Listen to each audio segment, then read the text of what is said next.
You're listening to Inside Lebo, a podcast giving you an inside look at Mount Lebanon, Pennsylvania, produced by Mount Lebanon's Public Information Office. Hello and welcome to Inside Lebo. I'm your host, Assistant Municipal Manager and Municipal Planner, Ian McMeans. And I'm Assistant Public Information Officer and Senior and Online Editor, Rachel Windsor.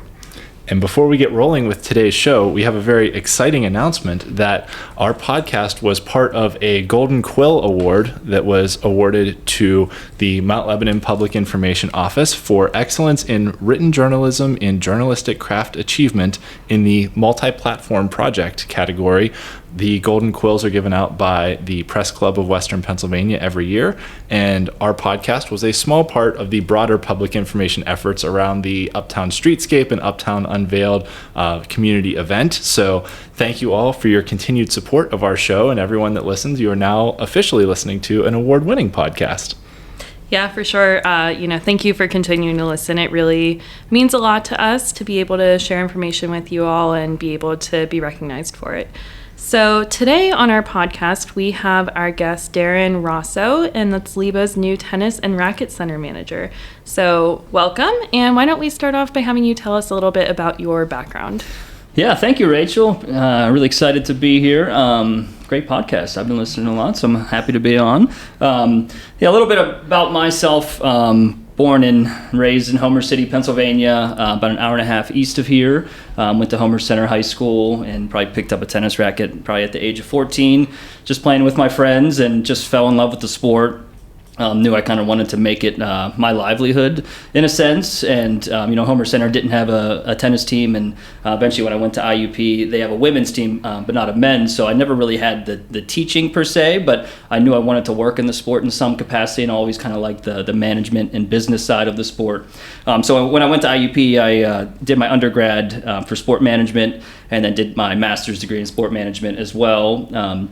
Did both of those, and then did my internship what's now called the Cincinnati Open, which is a Masters 1000 tennis event with the top men and women at that Cincinnati tournament, and did that summer of 2015, that internship for that full summer, and just fell in love with the sport even more, and just knew I really wanted to make that what I wanted to do for the rest of my life. So coming out of college, accepted a job at the University of Washington in Seattle, managing their tennis center, which is called Nordstrom Tennis Center, which is a 6-court facility with the men's and women's Division I tennis programs there. And, my family, it was pretty far away. They weren't too thrilled about me moving that far away, but they knew that, I wanted to do it for my career. And, I told myself if I didn't like it after a year, I'd move back to Pittsburgh. But ended up falling in love with the job, the university, the city of Seattle, the state of Washington, which was so great to me. And just it was a perfect spot for me coming out of college, still kind of being in a university setting, a big university there at that point, and helping with all their home matches, all their tournaments, their events. We hosted a lot of great things there. And then whenever the teams weren't using it, we had a junior program, we had private lessons, we have clinics, we had students and faculty and staff using the court. So running that center was great. COVID ended up coming, and then everything was kind of shutting down, and I was looking at my options kind of to move back to the East Coast to stay in the tennis kind of capacity. And then a private club east of Seattle in Kirkland, Washington. So if you know, Costco's headquarters is in Kirkland, Washington. So if you see the Kirkland brand for Costco, that's why. About 20 minutes east of the city, they were hiring assistant managers, so ended up going over there.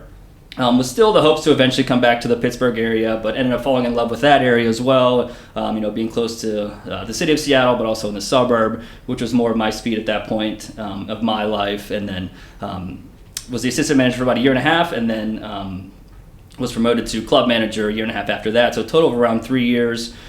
Beautiful member-owned private club. So one of 500, equity members own the club. So it's a little different dynamic than what I was used to at the university setting. So I had to get a little bit used to that. But 18 total courts, 12 indoor, 6 outdoor. It had a full pool. It had a fitness center. And we eventually painted 4 pickleball courts on 1 tennis court. So being a member-owned club, getting pickleball in there was really interesting to be a part of that. But we eventually got it through, and a lot of the members now are playing pickleball there. Pickleball was actually invented in the city of Seattle, Bainbridge Island, right across the water from downtown Seattle. So pickleball was huge out there, so we brought it to that club. And then, my fiance and I found out we're expecting our first child in September of this year. So congratulations. Thank you. Appreciate that. And we kind of talked, and we're like, that 5-hour flight from Seattle to Pittsburgh back and forth was kind of getting to us. So we thought, time to look at options back home in Pittsburgh with our, support system of family and friends, and now we're back here. So, That's great. So what were some of the things that attracted you to Mount Lebanon? Yeah, well, I always knew about the South Hills. I have aunts and uncles that live in this area. My uncle runs and owns Good Orthodontics right across the street from here, so shout out Good Orthodontics. So I've always, came to visit. I have family in the North Hills as well, but I always knew that Mount Lebo, with the school district, knew it would be a great place to start and raise a family eventually, and it was always these kind of suburbs that I wanted to do that, being so close to the city as well, and then obviously with the job working out, having such a great rec facilities, it all came full circle for us, and seemed like it was meant to be. So the time I was looking, Mount Lebo was looking for a tennis center manager, and it just kind of all seemed to be meant to be, all the stars aligned, and couldn't be happier to be here. Great. And I think we'll take a short break, and then we'll be back to hear a little bit more from Darin.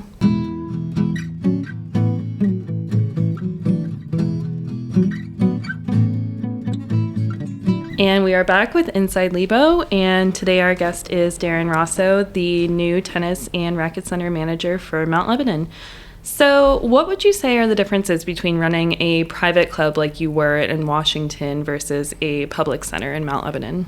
Yeah, there are definitely some differences. I'd say a lot of similarities, though, as well. Obviously the difference, me being kind of unique of being a member-owned private club, with the 500 owners of the club, they want to see the club ran a certain way. They want to see facility improvements. They want to see it ran well. But I'm seeing the similarities here in the public sector, even with Mount Lebanon Tennis Center. I've met just a ton of people who have played at the tennis center for 30, 40, 50 years, and take a lot of ownership in a way for the tennis center, and want to see it handled well, and they want to see facility improvements. They want to see new programming and all those kinds of things, which I think is great. I think the tennis community here in Mount Lebo, it really surprised me, to be honest. Coming from Seattle, it's a huge tennis community, and I didn't really know the tennis community in Pittsburgh, but it's really shown up and shown out. I mean, it's been fantastic, and everyone's been super welcoming and so nice to me. But yeah, that kind of member-owned to public sector. Being in the public sector is nice now. It's kind of interesting where all the different kind of rec facilities, whether you have the ice rink or the pool or golf, all the managers and all the staff kind of work together as one cohesive unit. So we're all kind of bouncing ideas off of each other of, how are you doing it this way? How are you managing this with that? And we're all very different facilities and sports, but all working together for one common goal of kind of having, an 5-star quality recreation program and facilities, and we all as managers and with David as the rec director see it that way. So all of us working together, which has been really fun. So I would say there's some differences, different personalities for sure. But overall, I think when you get into a sport like that, I think the main goal is just to have fun. That's what it basically comes down to when you're playing a sport like that, and I think both sides of it want to see it that way. Great. And one of the other things that you've been kind of overseeing, at least initially, is the transition of the tennis center to not only being a true racket center of having a variety of offerings, but also the transition to Mount Lebanon as a municipality operating the facility year-round. For years in the past, there was kind of this handoff between the municipality and the Indoor Tennis Association that would operate the facility for the winter months under the bubbles, but now this year we're transitioning to the municipality operating it year-round. Don't worry, people, we will still have the bubbles, we will still have winter tennis, there will be year-round tennis offered in Mount Lebanon, but with that transition to being a year-round operation, now we will have Darin running the facility 12 months out of the year, rather than that handoff between organizations happening twice a year. So we're very excited for the efficiencies and things we'll be able to do as a municipality to offer more things year round. And in that same vein, is the tennis center currently looking to hire more people to work there. I know we just did a massive hiring at the pool, which just opened recently. So are there openings at the tennis center also? Yeah, so right now, currently, we have 3 positions opened. If you go to Mount Lebanon HR page, you can see those. We're hiring cashiers, which is basically the front desk, checking all the tennis players in, doing basic point of sale, cash transactions, credit card transactions, and just kind of being the first in line to the tennis center. We're also hiring maintenance workers, which is basically, me coming from hard court facilities, transitioning to a hard true clay facility has been different for me. I've been learning a lot these past few weeks. A beautiful surface, fantastic to play on. I just played on it for the first time a couple weeks ago, and it's so much easier on my joints. But with that being said, it takes a lot of maintenance. We just hired a full-time maintenance superintendent named Jason Weber, who's been doing a fantastic job maintaining all the courts and keeping them in tip-top shape. But he needs some help at night. So we have people that come in at night around 7 p.m. to kind of brush, line, water the courts, get them ready for the next morning. So we're always looking for new maintenance people to help out with that. And then always looking to hire, eager and experienced tennis pros to help out with all of our clinics, our adult clinics, our junior clinics, our private lessons. There's a big demand in the South Hills for that kind of programming. So looking for tennis instructors as well. So all 3 of those are up there now. And if you're interested, please apply. Great. And what else would you say is new at the tennis center right now? Obviously, pickleball is the hot topic for everyone, and I'm sure people would like to know if it might be coming to Cedar Boulevard sometime soon. Sure, yeah. So my background, I'm a big proponent for the sport of pickleball, coming from Seattle and implementing it at Central Park Tennis Club back in Kirkland. I love the sport. I think it's a lot of fun to play. I think it can complement the sport of tennis really well. I think it's good if you want to start to play tennis and you're maybe a little intimidated at first of the sport and you kind of just want to feel similar swing paths, so you start with pickleball. Or if you've been an avid tennis player all your life and maybe you're injured and you want to start playing pickleball to kind of help out while you're rehabbing to come back and play tennis, or if you're just a pure pickleball player, that's perfectly fine as well. We are in discussions of potentially bringing pickleball to Mount Lebanon Tennis Center and making it kind of a full-blown racket center with the 3 sports of tennis, pickleball, and platform tennis, and having it all in one location on Cedar Boulevard, which I think would be amazing. So we are in discussion now. I am gonna push forward. I love the sport, and I think it would be great to have Lebo residents and people just in the Pittsburgh area that want one of the 3 sports or all 3 sports to come in one location and play all 3 if they wanted to. So those talks are in the works. So I'm sure lots of people will be excited to hear that about the pickleball. What else is going on at the tennis center that you wanted to share with folks? So we have a lot of new and exciting things on the horizon. I think, coming into the role, you have a lot of big eyes and you want to add a lot of new things and do a lot of things from day one. It's going to take a little bit of time, but I think the sky is the limit, with us now taking over full-time operations year-round for the tennis center. Indoor tennis has been really kind and has gifted us a lot of things to get us up and running and be able to run successfully all year round. They just put in a state-of-the-art tennis hitting wall up at the tennis center, which is hopefully going to be ready to roll out this week. Just popped up there today, and it looks fantastic. 2 brand new state-of-the-art hitting walls, pressure washed, court lines. It looks really nice, and thank you so much for them for offering that to us. And they've also got us new tennis nets, scorecards, benches, windscreens. So if you haven't been to the tennis center in a while and you want to come up and stop by and take a look, you can tell the changes right away in terms of facility improvements that we're doing, in terms of landscaping and things like that. So feel free to please stop down.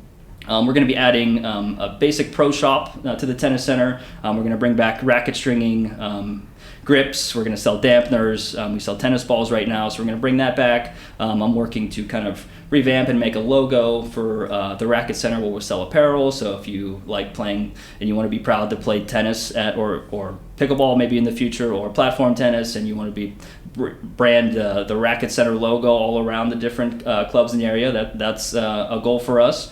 And really, besides the facility part, looking to revamp and revitalize our programming in terms of our junior clinics, our adult clinics, run a lot of mixers, socials. want to have fun with it, have a night group, get a food truck. We have, if you haven't been to the tennis center upstairs, we have a really nice deck that overlooks all of the tennis courts, as well as the Founders Lounge, which is a really big area for socializing. Just needs a little work, and once we get it ready to roll, having tennis clinics and socials, and then having food upstairs and socializing with other tennis people is really our goal. And also looking to bring back a high performance junior group to Mount Lebo Tennis Center. So a lot of different things on the horizon. It's going to take a little bit of time. I just ask for a little bit of patience, which most everyone has given me so far. So we're eventually going to get there. But as I said, with 15 courts, I think it's the most in one location, most tennis courts in the Pittsburgh area. The hard shoe surface, which is so unique to play on, so much fun to play on, so much easier on the joints.